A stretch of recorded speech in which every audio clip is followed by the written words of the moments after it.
Have you ever met someone new and suddenly you just can't stop thinking about them? Every message, every glance, and every little details feels larger than life. Do you think that is love or is it just infatuation? Okay, let's find this out in today's video. Hi everyone, welcome to my channel. By the way, this is Shruti and you are watching Hey You Positive One. Here I talk about psychology, motivation, and all the little things that inspire us to live better and understand ourselves more deeply. So, if you are interested in learning more about the human mind and what drives our emotions, you are in the right place. Do me a small favor, please subscribe to my channel. Now, coming back to our question love versus infatuation. They both feel powerful. They both make your heart race, but deep down, they are very different. And the most fascinating part is the answer lies in your brain. So, let's dive in and see what really happens in your mind when you're infatuated and how that compares to being in love. Let's start with a simple thought. Imagine this you meet someone new, and suddenly they're all you can think about. You feel butterflies, your stomach flips, and you keep checking your phone every few minutes, hoping for their message. That's infatuation. Now, compare this to being with someone for years. The excitement may not always feel like fireworks, but there is trust, comfort, and deep emotional connection. That's love. Both are powerful, but in the brain, they light up different systems. Infatuation is often called the spark or the crush. It's intense, it's fast, and it's addictive. In your brain, infatuation activates the reward system. Chemicals like dopamine flood your brain. Dopamine is the same chemical that makes us feel good when we eat chocolate, win a game, or scroll social media. It's basically the brain saying, wow, this feels amazing, I want more of this.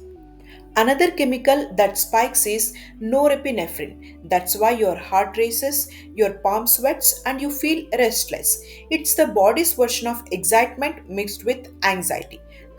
And then there is serotonin. Here is something interesting. When people are infatuated, serotonin levels actually drop. That's the same pattern scientists notice in people with obsessive thoughts. That's why during infatuation, you can't stop thinking about the other person. It feels like almost an obsession. So, in short, infatuation makes your brain feel like it's on fire with excitement, desire, and obsession. Now, let's move on to love. Love is slower, it builds over time. It involves a different set of chemicals. In long term love, your brain releases oxytocin and vasopressin. Oxytocin is often called the bonding hormone. It's the same chemical that strengthens the connection between a mother and her child.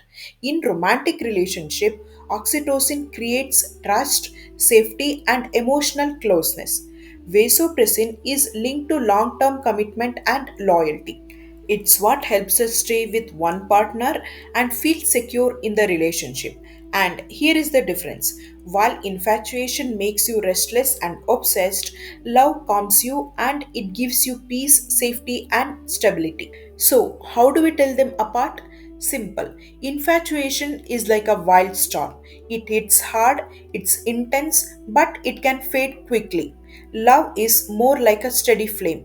It might not always feel dramatic, but it keeps burning even in hard times. In infatuation, you focus mostly on how the other person makes you feel. In love, you care about the other person's happiness, even when it doesn't directly benefit you. Infatuation often ignores flaws. You see the other person as perfect. In love, you see the flaws but chooses to stay and grow together anyway. Imagine this. Two people start dating. In the beginning, they can't stop texting. They stay up late talking for hours. That's infatuation at work. Dopamine is rushing. But fast forward a year, they have seen each other on good days and bad days. They have argued and made up. They have supported each other in tough times. If they're still standing strong, what they now share is love. Infatuation might bring people together, but love is what keeps them together. Now, here is the interesting thing, both infatuation and love are important. Infatuation is often the spark that starts a relationship, it pulls two people close. Love is the glue that holds the relationship in the long run. You might wonder, why does the brain create these two separate systems? From an evolutionary perspective, infatuation pushes people to seek out a partner quickly. It's nature's way of saying, pay attention, this person might be important.